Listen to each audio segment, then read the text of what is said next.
Okay, good. So thanks for that. Let's talk about your research a little bit. You have done some research in an area that I find have a particular interest in right now, and that is dry needling. But I'll let you sort of speak to that a little bit more. Can you tell us briefly about your doctoral research?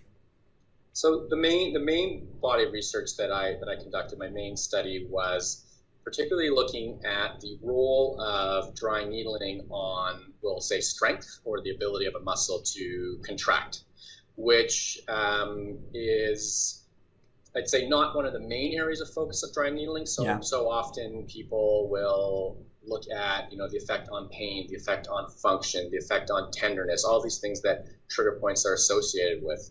But my research specifically looked at, okay, so if somebody, if you, to make it really simple, if you were to, dry needle or poke a needle into somebody's muscle, then what would the immediate effects be on the ability of that muscle to contract? So, you can have ways to measure this using a digital device that I employed. And I specifically looked at one area of the body. In research, sometimes we have to kind of really hone in on certain things to make it, something that you can study. So I specifically looked at the glutes, Yep. which is a major area of focus and a major area of what some people think is dysfunction in many people. Sometimes maybe it's thought to be more dysfunctional. I don't like to use that word dysfunctional, but more involved than it is necessarily, but it's definitely an area of focus. And I just noticed in my own patients that often after dry needling, especially if there was a certain response, which is a twitch in the muscle, which is something that we seek when we dry needle Yeah. a muscle. And I noticed that if there was a twitch in particular, that there was a sudden change in the ability of that muscle to just produce a maximum contraction.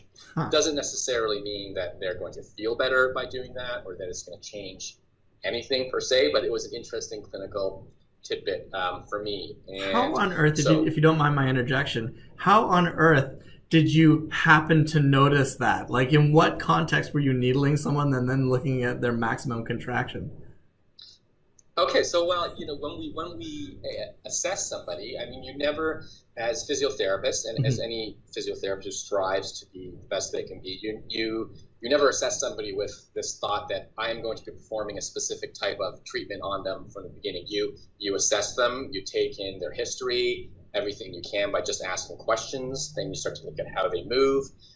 You do a bunch of orthopedic tests and assessments, and along the way you pick up certain things. And then in some people, as physiotherapists, hopefully we pick up, at times that people are weak in certain areas, or at least that they appear to be weak. That may be pain that's stopping them from contracting, but often they just don't seem to contract certain muscles very well. We have certain tests for that. So in some of those people, as out of clinical curiosity, after I would dry needle that particular muscle or that region of the body, I would not just look at, doing a test to see if there was still pain or poking on that muscle, but I'd often repeat that test looking at their strength. And sometimes I'd say, wow, there's a sudden improvement. And often we, as physiotherapists, we know, and, many people that work in the area of physical and manual medicine know that, strength is not just about, how big your muscle is and how juiced up it is, and that you have to work out for 3 months in order to gain a lot of strength. We know that that is the true definition of strength, but there's also something called recruitment or activation is a popular word that's thrown around these days. So we know that there's a bit of a switch. So a muscle can kind of just suddenly switch on, and it's probably more a result of the connection of the software and the hardware and using everything you already have. And it was clear to me that that was probably what was going on. So I decided to say, okay, is this something that I'm biased to maybe thinking of seeing? When you get a patient to contract, maybe it's just placebo effect, for example. So I said I need to research this, and I need to use some sort of control or a placebo. So then I started to go down that route, and because there was no real research in this particular area at the time, what I started to do is just take what we would call a quote unquote normal population. Right. I don't think any of us are particularly normal, but people who weren't really experiencing any significant pain or injuries or problems in the area, just to see that if there was going to be an effect, in a further line of research, I'd want to know, is this just a party trick and you just, stimulate any muscle and get more out of it? Or is this something that is only happening in people with problems. So I started there, and what I found was kind of what I had theorized, was that if you just insert a needle into a muscle and you don't get any particular response out of it, if you don't get a specific twitch, then there really is no change in the strength of the muscle immediately after. But in the people that did get that twitch, what happened was that there was a definite, at least there was a statistical change in their strength. It was a significant change versus the people who weren't getting the twitch. Okay. Which might lead us to think actually that some of those people, in fact, were not, they had at least what we would call a latent trigger point, which is an area in the muscle that's not really causing pain, but there's something going on there that's not quite the norm compared to other areas in the muscle. And we were probably just inadvertently accessing that point. Okay, and so basically, after doing these needling techniques and inducing this twitch response, which is a spinal reflex, if I'm not mistaken, is that correct?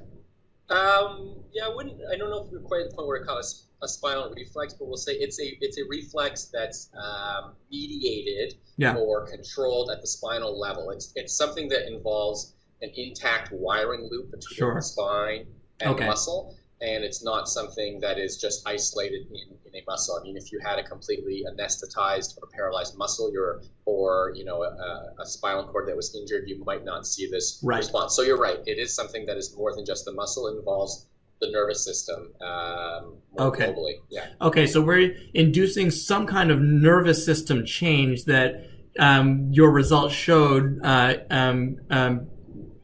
Gave the patient an opportunity to show an improved maximal voluntary contraction.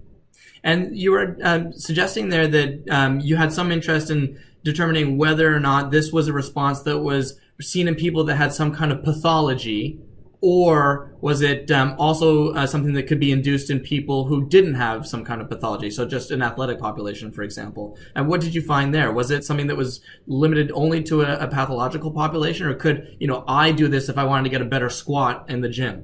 Like needle my glutes a little bit and then hit the squat rack. Could happen. Yeah, is it performance enhancing? I guess is the question. Yeah, that's the question, yeah. So, I mean, you really don't know, based on the research that I did, you really don't know until you go into the muscle and somebody who doesn't have a problem.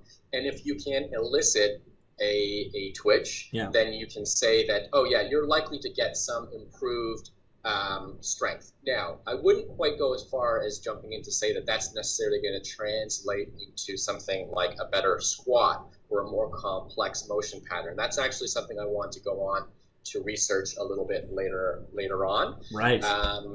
And also maybe to identify some of the, what we call the prognostic indicators or little indicators that perhaps this person would respond to it better than some other people. So we often say that the twitch response, the ability of that muscle to get this little isolated twitch with the stimulus, is something that is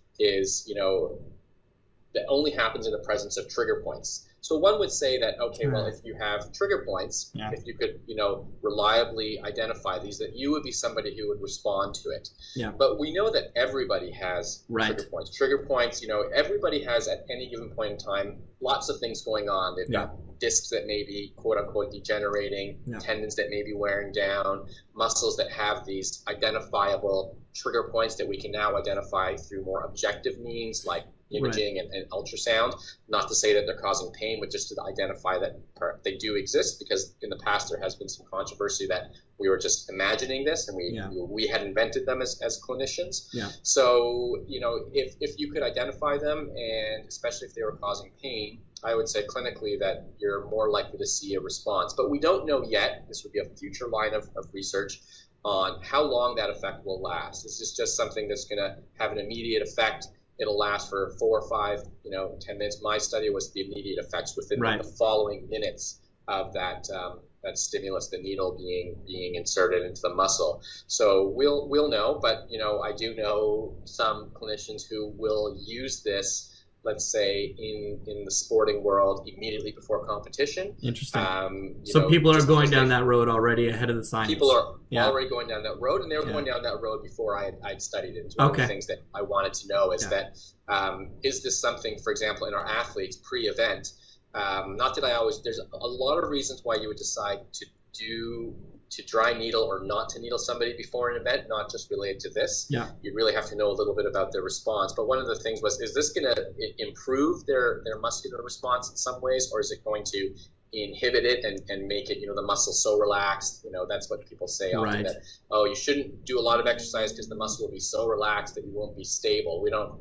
I don't, based on what I've seen, I would say perhaps the opposite. Perhaps the muscle is more awakened, more alive. Your nervous system is a little more, primed, or what we would say upregulated. Yeah. So I don't think you're going to be, it's not going to be detrimental. You might not want to go hard on the weights, for example, because after inserting a needle into a muscle, there's going to be a little bit of internal tissue damage and bleeding, and we don't know if that might make the person very sore after pounding a bunch of squats after getting a needle into their glutes. Okay.